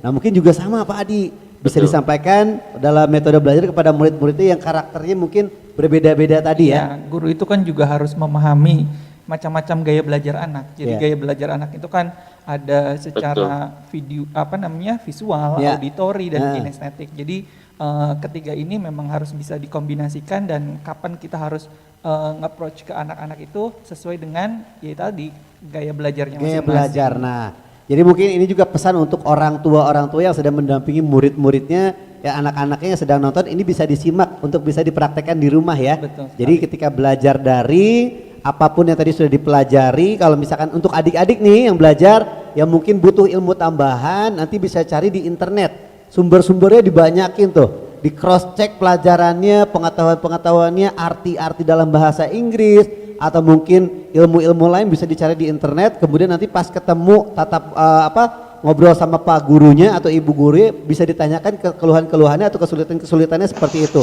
ya. Kemudian juga Pak Adi mungkin ada pesan-pesan untuk Bapak Ibu guru yang sedang menyaksikan, silakan. Kepada semua pendidik, khususnya guru-guru SD di seluruh tanah air yang menyaksikan siaran ini secara langsung, tetap semangat di masa sulit ini, karena pengabdian kita ditunggu sama anak-anak. Tetap kasih yang terbaik, yang maksimal, agar itu menjadi amal jariah kita ke depannya. Bismillah. Oke, terima kasih banyak Pak Adi, Pak Jaha, terima kasih banyak. Nah, ini untuk adik-adik yang lagi nonton, ya tadi kan udah nonton videonya nih, soal dari Kemkominfo TV, cara tutorial ya, bikin sesuatu tadi kerangka itu ya. Nah kita akan menyaksikan tayangannya lagi untuk nanti adik-adik bisa buat di rumah. Kita nonton dulu berikut ini videonya. Assalamualaikum warahmatullahi wabarakatuh. Bagaimana kabar teman-teman kelas 5 hari ini? Semoga selalu dalam keadaan sehat ya. Amin ya robbal alamin. Baik teman-teman, pada video kali ini bertemu dengan Miss Nurul. Di sini Miss akan memberikan video tutorial bagaimana cara membuat rangka tubuh manusia. Bagaimana caranya? Dan apa saja alat dan bahannya? Ini dia. Oke, siapkan solasi, pembolong kertas, benang kasur, gunting, penggaris, pensil, dan kertas Concord. Pertama, lipat kertas menjadi 2 bagian seperti ini ya. Kemudian, cetak gambar tangan kalian.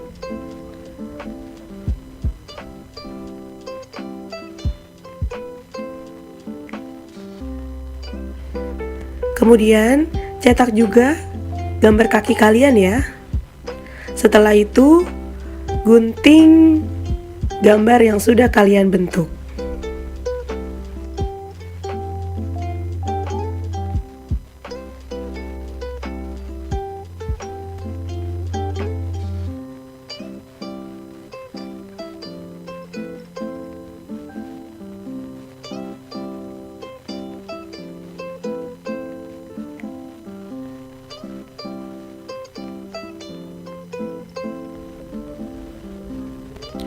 Kemudian lipat lagi kertas menjadi 2 bagian. Setelah itu gambarkanlah gelang pinggul seperti gambar yang ada di buku kalian atau yang Miss gambar ya.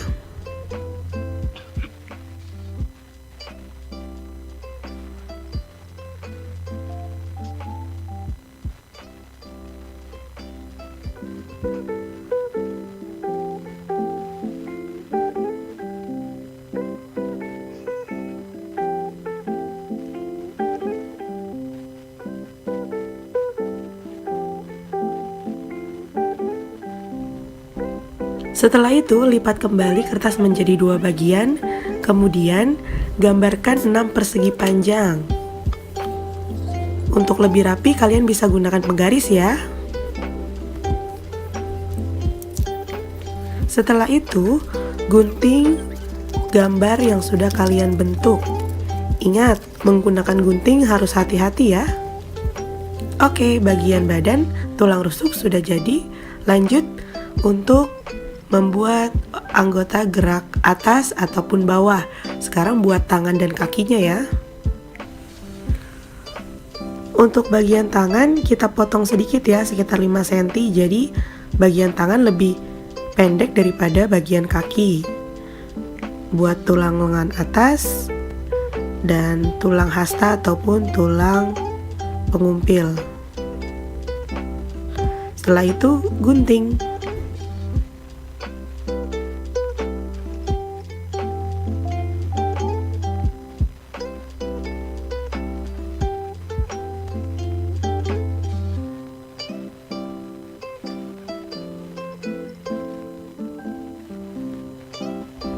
Siapkan kertas lagi dan gambar bagian kepala.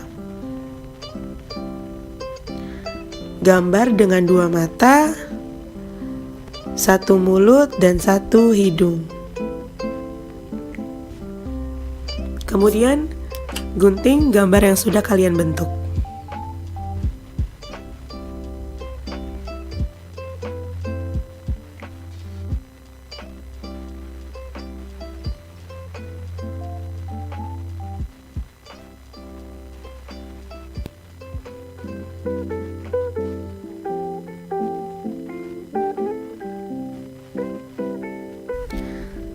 Lipat kertas secara memanjang untuk dijadikan sumbu tubuh.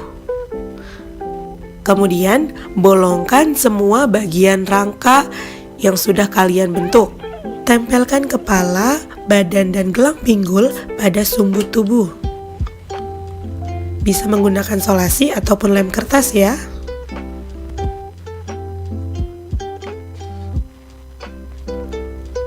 Kemudian gabungkan guntingan gambar tulang yang telah kalian buat dengan menggunakan benang kasur hingga membentuk rangka manusia secara utuh.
Oke, begitulah tadi cara membuat rangka tubuh manusia.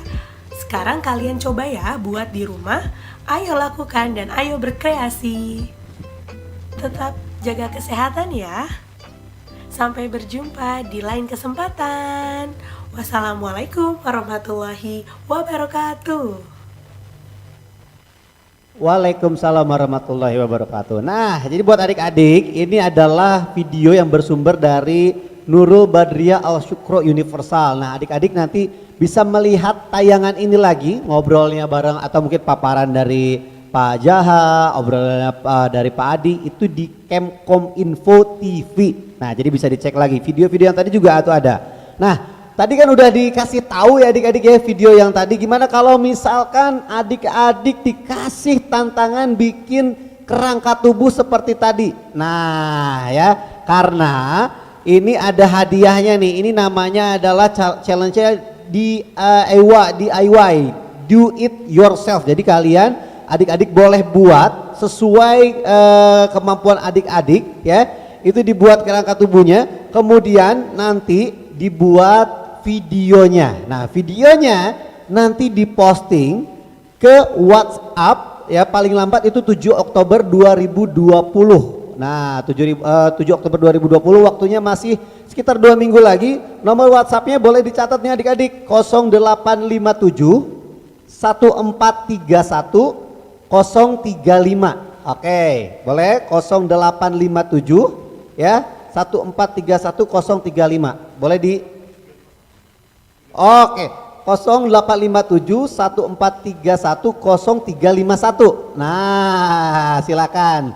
Catat ya. Kalian ulangi lagi pakai nada.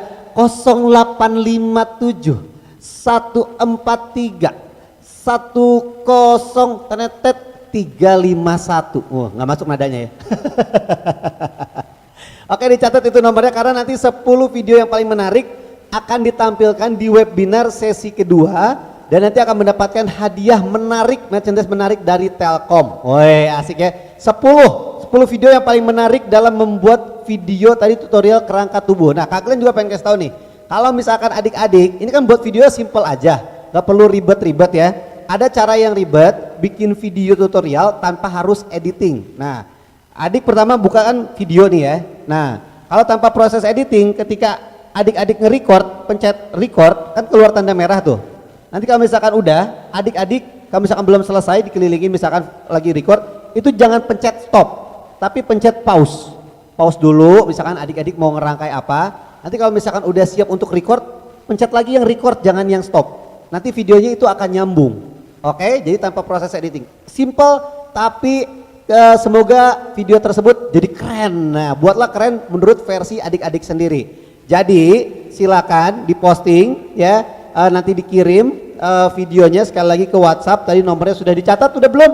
Udah dicatat? Kalian ulang lagi nih.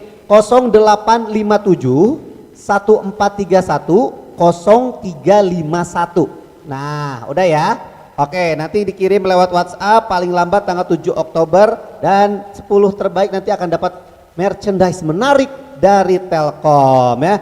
Pak Adi terima kasih banyak Pak atas waktunya, Pak Jaha terima kasih banyak, Pak Marvel mewakili tentunya dari Kemkom Info terima kasih banyak atas waktunya. Nah, ini juga ada berita yang seru jadi buat adik-adik, Bapak dan Ibu guru bahwa webinar ini tidak sampai di sini. Jadi ini adalah baru sesi pertama. Jadi insya Allah nanti bulan depan akan ada lagi di sesi kedua.